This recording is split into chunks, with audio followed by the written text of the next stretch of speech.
증권사 목표가는 언제든지 낮아질 수도 있고요. 네. 다시 높아질 수도 있습니다. 그게 고정이 아니에요. 본인이라면 살 겁니까 안 살 겁니까? 이거 보고 요거 보고 문 대표 여윳돈 있으면 사겠다라는 관점에서 얘기를 해주셨습니다. 자.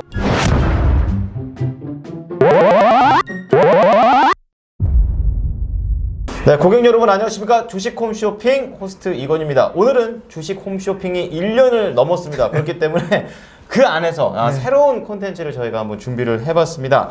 한 주 동안에 가장 많이 이 투자자들이 관심을 가졌던 그런 종목에 대해서 분석을 해보는 그런 내용입니다. 랭킹쇼가 되겠는데요. 오늘도 문서진 타이탄 파트너스 대표와 함께하겠습니다. 대표님 안녕하십니까? 네, 안녕하십니까? 네, 오늘은 이제 너무 까부는 게 아니라 좀 더 신랄한 컨셉이 되지 않을까 이런 생각이 드는데요. 자, 우선은 한 주 동안 첫 번째로는 증권사에서 가장 많이 분석된 종목을 준비를 해봤습니다. 총 3가지 종목이었고 3위부터 좀 공개를 좀 해드리자면, 자, 그러면 첫 번째 PI 첨단 소재입니다. 이 회사가 어떤 회사인지부터 알고 가겠습니다. 네. 일단 주력 사업군은 원래는 이제 모바일 사업군이었습니다.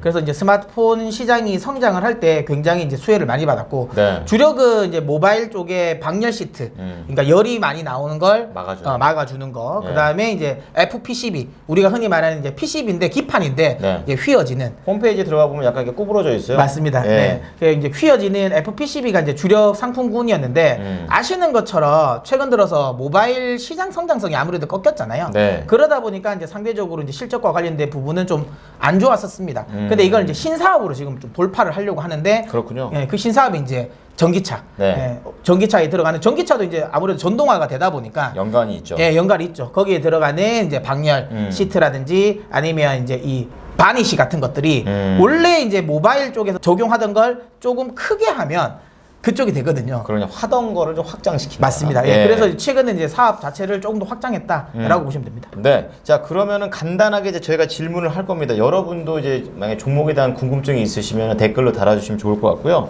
첫 번째가 앞서서 모바일의 성장기 때라는 얘기를 해주셨어요. 맞아요. 근데 지금은 모바일 뭐 나오면 그렇죠. 저는 너무 비싸고 그리고 기기 IT 수요가 줄어든 지 꽤 된 것 같은데, 맞습니다. 모바일 신제품 출시호가 지금 노리고 있다고 하는데 네. 예전만 할까요? 근데 이건 있습니다. 이건 지금 이 리포트에서는 이제 모바일 제품, 아무래도 신제품 출시에 대한 기대감도 있긴 한데, 네. 이게 예전만큼의 판매량을 달성할 수 있을까? 이거는 뭐 제가 보기에도 잘 모르겠습니다. 네. 이거는 의문이 드는데, 중요한 건 예전에 비해서 방열 시트라든지 아니면 FPCB의 크기가 커졌어요. 폴더블. 그럼 더 비싸졌다. 더 비싸졌죠. 들어가는 용량도 더 비싸졌고, 그 다음에 어쨌든 스마트폰은 계속 지금 커지고 있는 또 상황이잖아요. 그러다 보니 이전에 비해서는 매출, 판매 대수는 동일하더라도 결국에는 우리 흔히 말하는 이제 ASP가 높아질 수밖에 없거든요. 네. 마진 자체는 높아져요. 그렇기 때문에 여기서 말하는 모바일 제품의 신제품 효과는 있을 수는 있을 것 같다. 제가 얘기지만 판매량이 둔화되면 모르겠지만, 네. 판매량이 그래도 그냥 더 성장 안 와도 이전 버전만큼만 나와도 네. 매출은 늘어난다. 이렇게 보시면 될 것 같아요. 그럼 얼마나 팔렸는지 보면 첨단 소재 대충 나오겠네요. 네, 그렇죠. 자, 두 번째로 봐야 되는 게 올해 2분기부터 진행된 원재료가 가격 인하 효과가 반영이 될 거다 그러는데, 네. 뭐 얼마나 된 건지 수치로는 뭐 얼마나 개선된 건지 이것도 궁금해요. 근데 이제 이거는 뭐 제가 리포트를 쓴 게 아니잖아요. 이거는 그 애널리스트 분에게 물어보십시오.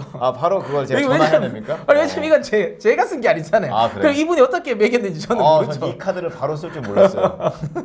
이건 제가 쓴 게 아니니까. 그렇군요. 근데 때문에 대충 네. 숫자 같은 게 안 나와 있으니까 이걸 읽어보는 투자자 입장에서는 정확하게 얼마큼 개선되는지, 내가 이거 투자해도 될 정도인지를 전혀 모르겠다는 거죠. 다음에 네. 쓰신 때 이것도 좀 유념해 주십시오. 김광수 차용호 애널리스트. 자, 그리고 여기에서 얘기하는 게 뭐냐면은 가동률이 점점 복원된다. 그리고 원재료 인하 좀 전에 오케이. 그거, 그리고 신제품 효과 아까 좀 다 얘기했죠. 이거 다 때려 부었어요. 근데 지금 올해 나온 실적 전망 보게 되면 아직까지 전년 대비해서 마이너스란 말이에요. 네. 이거 차라리 이게 바닥이라고도 볼 수 있겠지만 실적 개선한 다음에 들어가는 건 어때요?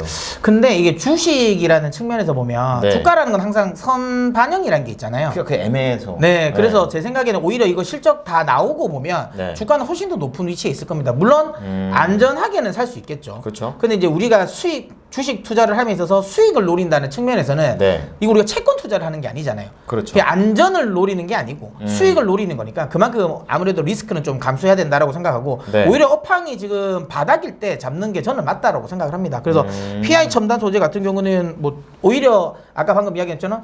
실적 전망치가 지난해 대비해서 마이너스지만 올해가 저점이라는 점을 감안하면 네. 충분히 저는 매수 관점은 맞다라고 저도 생각을 합니다. 그렇군요. 그럼 앞서서 초반에 얘기해줬던 게 신규 산업하면서 전기차 얘기해 주셨는데 여기 보니까 전기차도 하고 디스플레이도 하고 배터리도 합니다. 네.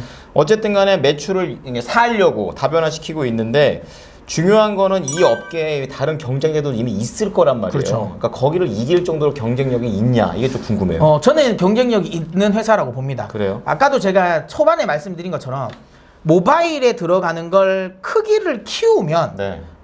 지금 전동 그러니까 EV에 들어가는 거거든요.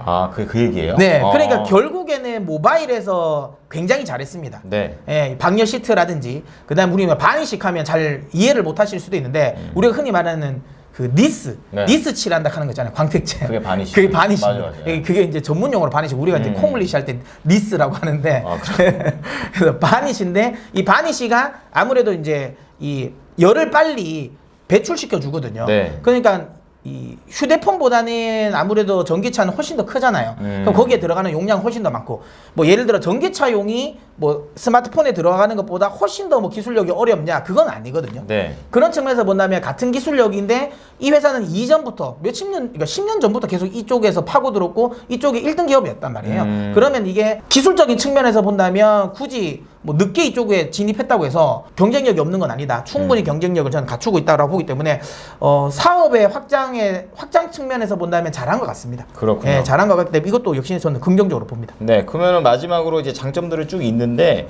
목표가를 상향 조정했단 말이에요. 48,000원으로 차트 보니까 거의 전고점 수준이에요. 네. 그러니까 겨우 이런 생각이 들었거든요. 이분들이 조금 너무 신중한 거 아닌가 연구원들이 자신 없나? 약간 이런 생각 드는데 어떻게 보십니까? 최근에 예. 그 요즘에 그런 것 있잖아요. 애널리스트 대 순환 시대다. 그래서 이제 부담을 많이 느끼시는 것 같아요. 아, 그러니까 몸살인다 뭐 이런 뜻입니까? 네, 마음 속으로는 예. 더 많이 높이시고 싶으실 것 같은데, 네. 근데 원래 이제 항상 목표가라는 건 처음에 이제 그까지만 오고 끝난다라는 게 아니거든요. 증권사 목표가는 여러분들이 증권사 리포트를 보실 때 이거를 잘 유념해서 보셔야 하는 게 증권사 목표가는 언제든지 낮아질 수도 있고요. 네. 다시 높아질 수도 있습니다. 그게 고정이 아니에요. 예를 들어 막 높게 뭐 예를 들어 에코프로를 만약에 100만 원 목표가로 한다면 무조건 나는 100만 원까지 갈 거야 라고 생각하는 리포트들은 아니에요. 네. 언제든지 목표가는 하향 조정될 수도 있고요. 지금 이런 것처럼 실제로 주가가 올라가면 목표가는 또 상향 조정됩니다. 그래서 너무 지금 당장에 목표가는 신경 쓰실 필요는 없을 것 같고요. 네. 그럼에도 불구하고 어쨌든 저는 개인적으로는 이 리포트를 보고 PI 첨단 소재 나쁘진 않은 것 같다라는 생각은 들었어요. 자, 그럼 PI 첨단 소재 본인이라면 살 겁니까 안 살 겁니까? 이거 보고 요거 보고 다른 거가 더 좋은데 안 산다? 아니에요. 그래도 만약에 제가 여윳돈이 있으면 네. 살짝은 한번 담아보긴 할 것 같아요. 자, 첫 번째 종목 PI 첨단 소재는 문 대표 여윳돈이 있으면 사겠다라는 관점에서 얘기를 해주셨습니다. 자, 그러면요 두 번째 보겠습니다.